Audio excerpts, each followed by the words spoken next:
Nikki Haley will be long forgotten. What she will be is an able and capable surrogate who goes out every day, demeans and denounces Joe Biden. It is March 6, 2024. There are 244 days remaining until America decides who the most powerful person in all the world will be. I am filled with the gratitude for the outpouring of support we've received from all across our great country. But the time has now come to suspend my campaign.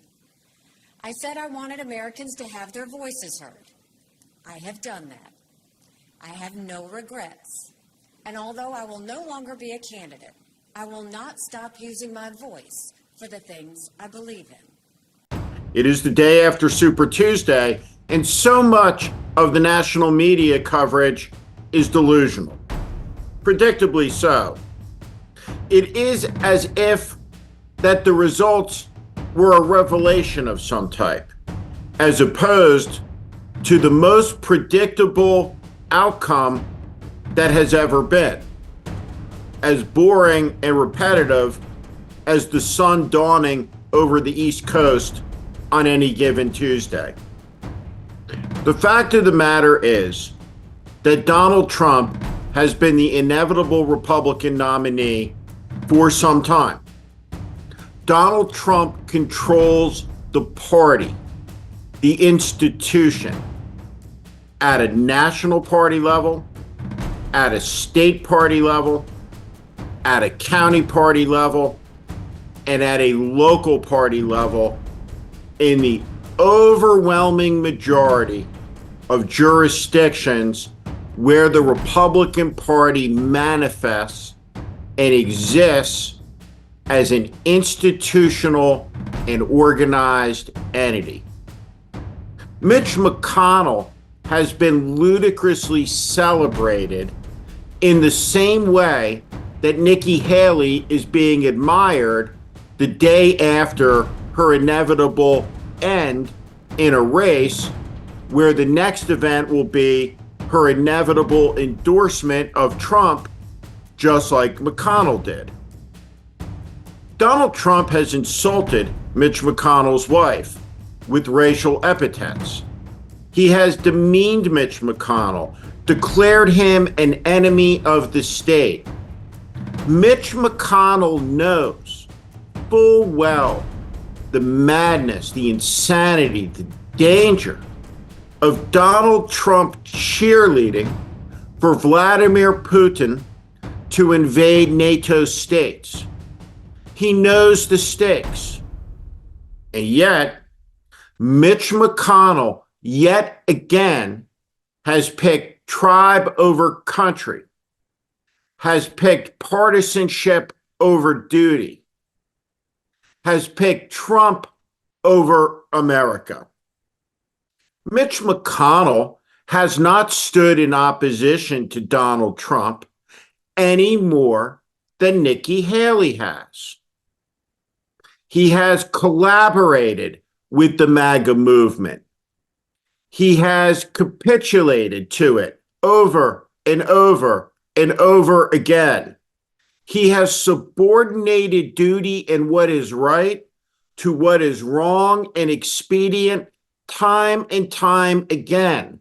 Why? For power. For power. For political power. Donald Trump isn't upset with Nikki Haley. In fact, Donald Trump likely admires her.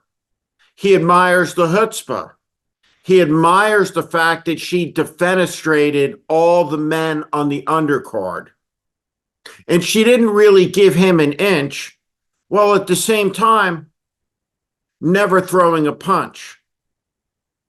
Nikki Haley in this race was always the person who from the beginning, no matter what, raised her hand and said, I'll be for you forever in the end, which is what Donald Trump cares about. This is a plot line from an early part of the story. Nobody will be remembering this if, for example, we were comparing it to Game of Thrones in October. Nikki Haley will be long forgotten. What she will be is an able and capable surrogate who goes out every day, demeans and denounces Joe Biden. The result of Super Tuesday could be seen coming from a long ways away. There are no surprises. But finally, at long last, the hour of pretending can be over. The choice the American people face in the fall of 2024 is between President Joe Biden and Donald Trump. That is the choice. There's something very important that Nikki Haley doesn't understand about history, and it's this. There has never been a person who has promised vengeance and retribution as a central plank of their political platform, who upon achieving power through an election didn't deliver on the promise. Ever. Trump should be taken seriously by every American.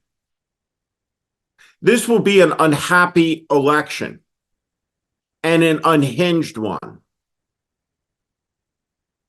The evidence of ego and selfishness are all around us everywhere we look.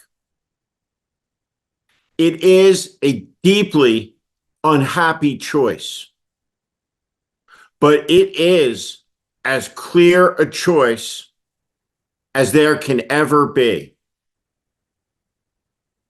Something terrible has arisen in America that exists in people's hearts and lies dormant. The man who interrogated Adolf Eichmann was an Israeli police captain named Avner Less. 20 years after the interrogation, he was asked about whether he had takeaways from the experience. And he said that he did, that it changed his perspective on democracy. He understood finally how essential it was, because he observed there are Adolf Eichmanns everywhere. They are all around us, but they're latent, completely harmless in a democracy. But the second a democracy falls to a dictatorship, and he pointed this out, of either the left or the right, those people become deadly in an instant. Trump's rhetoric is violent. It's unhinged. He dehumanizes his opponents. He blusters and bloviates in nonsensical strings of words that are untrue, make no sense, complete fantasies, like his claims, for example, that 370,000 migrants have been smuggled into the country secretly, or that Mexico gave 28,000 soldiers to the effort of building the Trump wall, or that he took billions from China, or that the economy was the best that it had ever been, or that he had competently managed COVID as opposed to leading a chaotic effort that left unnecessarily more than 1 million Americans dead. The national media seems utterly lost in this moment of obviousness. They're trying to instill an importance to it. But the fact of the matter is, the American people see what is coming down the track and have known that it is coming down the track. And the reality is that we now have an election that 80% of the country doesn't want to see.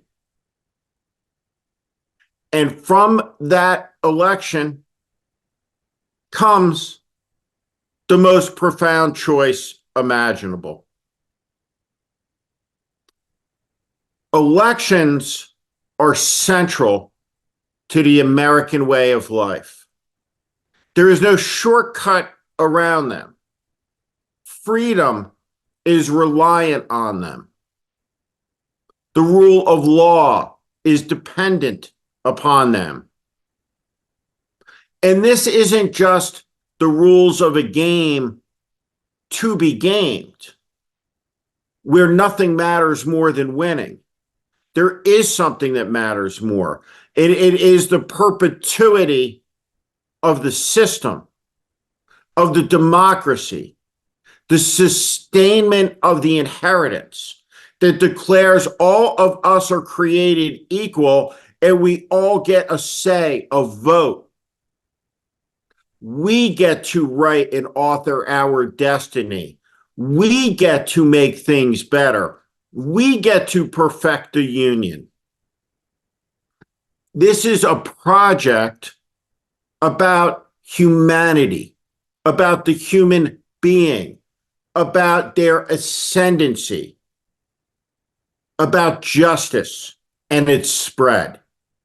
The story of America is incomplete because the mountaintop that Martin Luther King saw on the eve of his death has not yet been climbed by all of us, but it can be.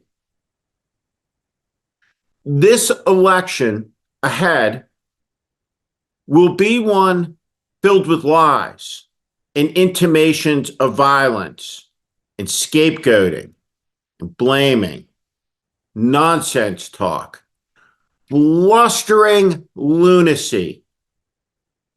And all of it will play out across television channels that with their loss of viewers has been the loss of revenue, has been the collapse of the business model that prefaces the end of the Trump industrial complex. For 8 long years, Donald Trump has been the greatest and most important figure in America's culture. He has dominated America's conversation. He's divided families, broken up relationships and friendships, ended business partnerships. Donald Trump, for 8 long years, has been the star of a show of his making, supported to the tune of billions of dollars by some of the most cynical people who have ever breathed air in America. The election ahead is a chance to end it, to rebuke it, so that we may move on.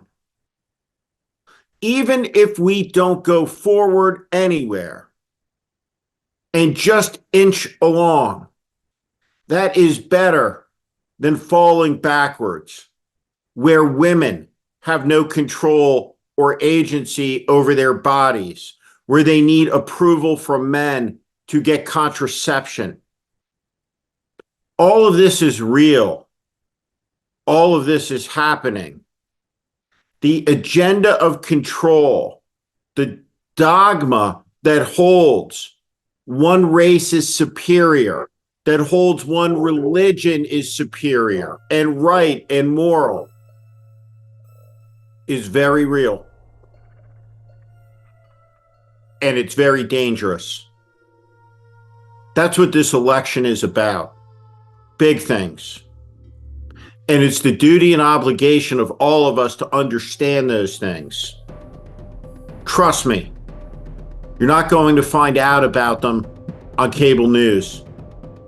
You're not going to find out about them in the New York Times.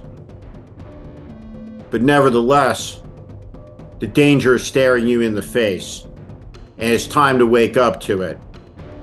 In November, the election will be between Joe Biden and Donald Trump.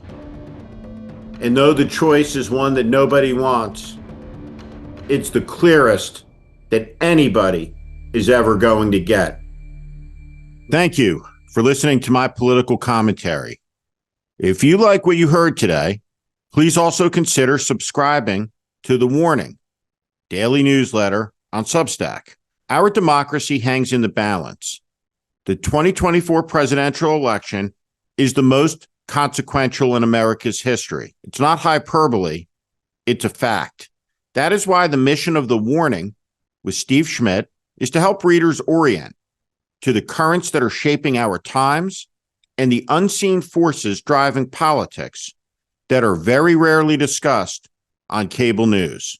Please sign up at Steve Schmidt, SteveSchmidt.substack.com. Again, SteveSchmidt.substack.com, or at the link in the show notes section below. Thank you to each and every one of you for listening and watching.